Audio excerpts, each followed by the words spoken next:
तो दोस्तों मैंने आपको कल ही वीडियो बनाकर बताया था कि इस समय अमेरिका की विशेष कृपा बनी हुई है टर्की के ऊपर और टर्की की एक बहुत पुरानी डील जो कि टर्की को बहुत ज्यादा जरूरी थी F-16 के अपग्रेड से संबंधित, वो डील को क्लियरेंस मिल चुका है अमेरिका की तरफ से और अमेरिका की तरफ से पहला इनाम टर्की को दिया गया। जिन लोगों को नहीं पता मैं आपको बता दूं कि कुछ ही समय फिनलैंड को नेटो की सदस्यता दिलाई गई।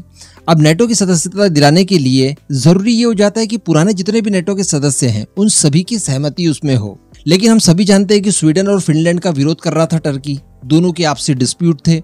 लेकिन अमेरिका की तरफ से दबाव और लालच दोनों चीजें ऑफर की गई होगी टर्की को, जो कि संभावित पहले ही दिखाई दे रही थी, जिनके चलते टर्की फाइनली पिघल गया। शुरुआत में ऐसा लग रहा था कि शायद अमेरिका की तरफ से धमकी दी गई होगी कि ऐसा कर लीजिए वरना वैसा कर देंगे हम, और इस वजह से मजबूरी में आकर टर्की ने फिनलैंड की सदस्यता को सुनिश्चित कर दिया, अपनी तरफ से सहमति दे दी और फाइनली फिनलैंड नेटो का सदस्य बन गया। लेकिन दोस्तों कल मैंने आपको क्लियर कर दिया था कि दरअसल यहाँ पर फिनलैंड की सदस्यता सुनिश्चित कराने के लिए अमेरिका की तरफ से धमकी नहीं बल्कि लालच दिया गया, और वो लालच थी F-16 के अपग्रेड पैकेज को लेकर। दरअसल आप जानते होंगे कि जो टर्किश एयरफोर्स है उसमें F-16 के अलावा कोई दूसरा नाम इस समय आप नहीं ले सकते, वही मेन फाइटर जेट है। लेकिन समस्या यहाँ पर यह थी कि वो काफी ज्यादा पुराने हो चुके थे, किसी काम के नहीं रहे थे, और सबसे बड़ी बात कि अमेरिका की तरफ से अपग्रेड देने के लिए इनकार कर दिया गया था। और टर्की की तरफ से काफी समय से कोशिश की जा रही थी कि अमेरिका इन सब चीजों के लिए मान जाए, लेकिन अमेरिका है कि मानने का नाम नहीं ले रहा था। लेकिन ये अच्छा मौका था, दोनों की म्यूचुअल अंडरस्टैंडिंग यहाँ पर बनी और टर्की ने फिनलैंड को सदस्यता दिलाई, तो अमेरिका ने F-16 के अपग्रेड पैकेज का ऐलान कर दिया। फाइनली $259 मिलियन की ये कुल डील थी। तो ये था पहला इनाम जो टर्की को मिला और हमें लग रहा था कि ठीक है अब बात यहीं तक सीमित रहेगी। लेकिन 24 घंटे भी बराबर नहीं हुए और इसी बीच नई खबर निकल कर आ रही है कि एक और प्राइज टर्की को दिया गया है अमेरिका की तरफ से, एंड संभवतः जो फिनलैंड को नेटो की सदस्यता दिलाई होगी उसी दौरान अमेरिका और टर्की के बीच में इन सब चीजों को लेकर बातचीत तय हो गई होगी। और मैं आपको बता दूं कि इसी तरह की डील को लेकर 2021 से प्रयासरत था टर्की, लेकिन फाइनली अब जाकर अमेरिका की तरफ से उसे हाँ किया गया है। चलिए आगे हम लोग जानते हैं कि कौन सा नया गिफ्ट मिला है टर्की को। आप बस चैनल को सब्सक्राइब जरूर कर दीजिएगा। तो दोस्तों इस बार टर्की को अमेरिका की तरफ से मिला है मरीन इंजन। जी हाँ, जनरल इलेक्ट्रिक द्वारा बनाए जाने वाला बहुत ही प्रचलित मरीन इंजन है जिसका नाम है LN2500।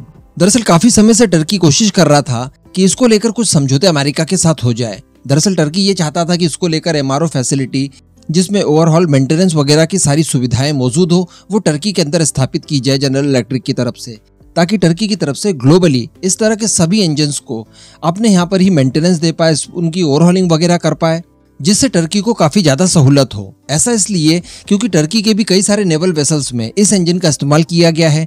टर्की द्वारा कई सारे नेवल वेसल्स जो एक्सपोर्ट किए गए हैं उनमें भी यही इंजन इस्तेमाल किया गया है और इसी इंजन का इस्तेमाल बाकी के भी देशों की जो नेवल वेसल्स हैं उनमें बड़े पैमाने पर किया गया है। तो अगर इसकी कोई फैसिलिटी वगैरह मिल जाती है तो ये टर्की के लिए बहुत ज्यादा सूटेबल होगा। और मैं आपको बता दूं कि इस समय टर्की अपने जो दो दुश्मन हैं ग्रीस और साइप्रस, इनकी घेराबंदी के लिए अपनी नौसेना के ऊपर ज्यादा रिलाई करता है। आपने अक्सर देखा होगा कि समुद्र के अंदर ही इन दोनों देशों को लेकर हमेशा तनाव की खबरें निकल कर आती है। तो अब यहाँ पर एक कदम आगे जाकर जनरल इलेक्ट्रिक की तरफ से MRO फैसिलिटी वगैरह तो दी गई है, बल्कि लाइसेंस भी दे दिया गया है, यानी इनकी local manufacturing in future Turkey के अंदर हो पाएगी। बताया जा रहा है कि इसको लेकर जनरल इलेक्ट्रिक का MOU साइन हुआ है एक टर्किश कंपनी जिसका नाम है TEL का फुल फॉर्म है तुसास इंजन इंडस्ट्रीज इंक। तो बताया जा रहा है कि इस डील के बाद टर्की की कंपनी LM2500 इंजन का ग्लोबल सर्विस प्रोवाइडर बन जाएगा, यानी दुनिया में ये इंजन जहां भी इस्तेमाल किए जाते हैं उन सभी को सर्विसिंग वगैरह ये कंपनी दे पाएगी।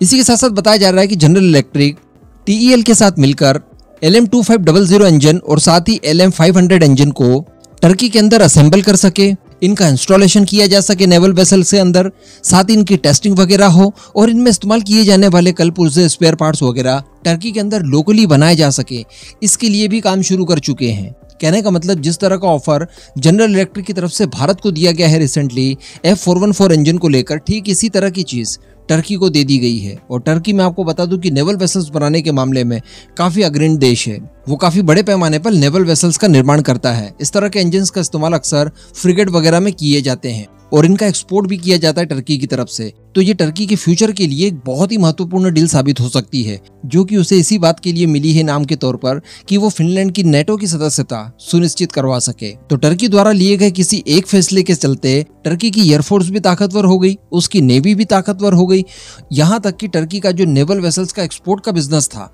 उसमें भी उसे बहुत फायदा होगा। तो इकोनॉमिकली भी वो बहुत ज्यादा सुदृढ़ होगा इन डील्स के चलते। और ये सारा कुछ इनाम दिया गया है अमेरिका की तरफ से।